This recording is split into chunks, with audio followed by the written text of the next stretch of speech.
Salam sejahtera Malaysia, denyut nadi suara rakyat bergema di channel ini. Nampaknya semakin menjadi-jadi di Malaysia sekarang ini ya.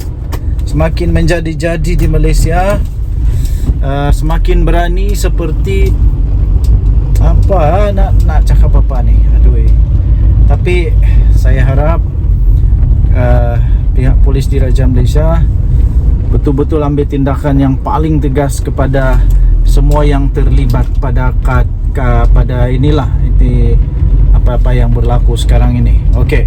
So yang pertama sekali, baru saja diterima sebentar tadi satu lagi insiden yang mengejutkan seluruh Malaysia. Dan pada hemat saya ini sepatutnya tidak berlaku. Okey, apa yang sudah berlaku ya tuan-tuan dan puan-puan yang dihormati sekalian. Yang sudah berlaku ialah di mana ada cubaan menceroboh, cubaan masuk Istana Negara dengan bawa parang dalam kereta. Waduh. Dua ditahan cuba masuk Istana Negara membawa parang dalam kereta. Apa bendanya ni? Kenapa manusia-manusia begini semakin teruk sekarang ni? Apa yang dorang cuba buktikan? Malaysia bukan tempat orang-orang macam begini. Orang-orang begini patut diherdik keluar, diusir saja daripada Malaysia, ataupun kasih penjara dia sampai bila-bila jangan kasih keluar. Nanti menghasut susah Malaysia. Disahkan dua ditahan cuba untuk masuk Istana Negara bawa parang dalam kereta. Harap-harap ini tidaklah melibatkan, harap-harap tidak melibatkan mana-mana parti politik. Harap-harap tidak melibatkan mana-mana orang kenamaan kah, orang politik kah. Harap-harap tidak berlaku begitulah. Dan saya fikir tidak adalah. Kita doakan semoga tidak ada.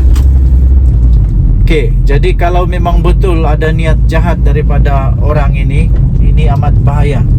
Sampai Istana Negara pun berani masuk, ini bahaya betul ini.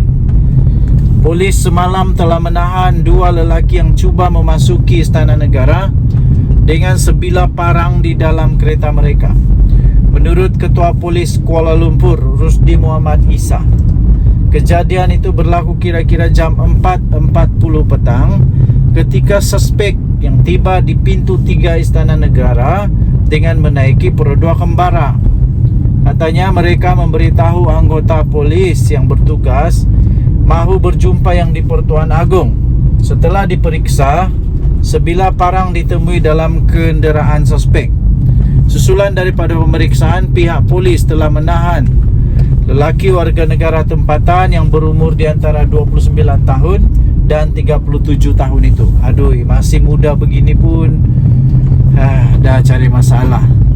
Hasil ujian saringan awal air kencing didapati suspek adalah negatif dadah.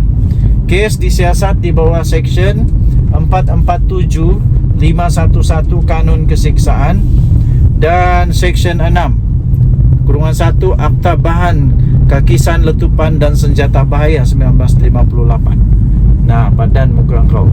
Kesemua suspek ditahan reman selama berapa hari, mulai 18 hingga 21 Mei bagi tujuan siasatan lanjut.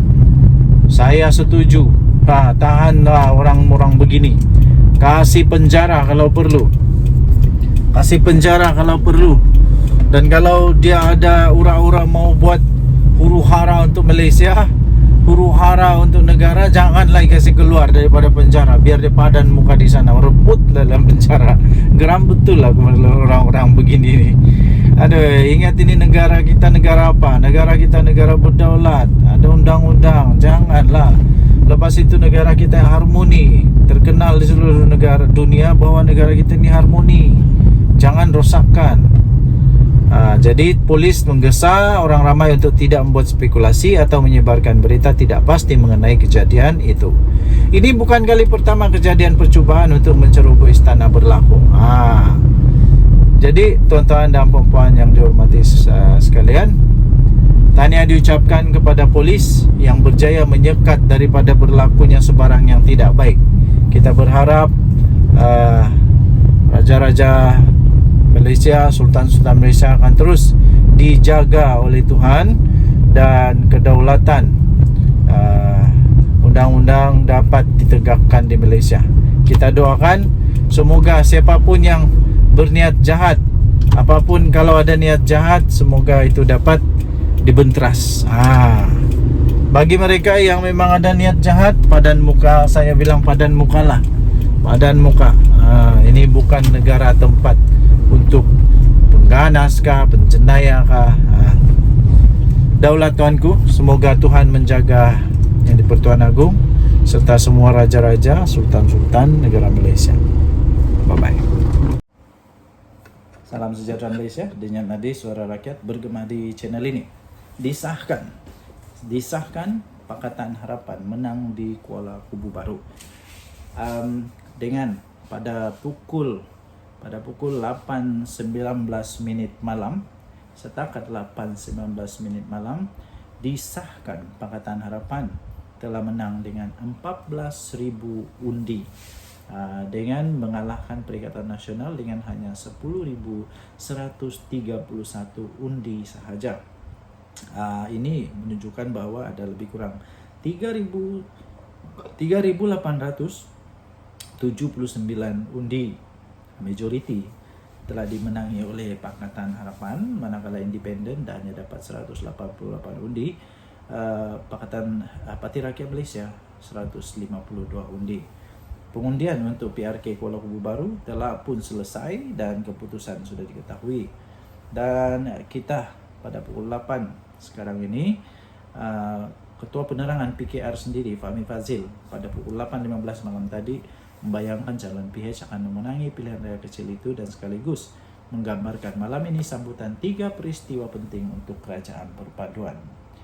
Beliau berkata, pertama, sambutan untuk ulang tahun ke-25 partinya dan untuk ulang tahun ke-78 untuk UMNO. Tahniah diucapkan selamat menyambut hari ulang tahun ke-25 untuk parti PAMI ataupun parti PKR dan ulang tahun ke-78 pula untuk UMNO. Ini hadiah yang paling sempurna untuk Pakatan Harapan.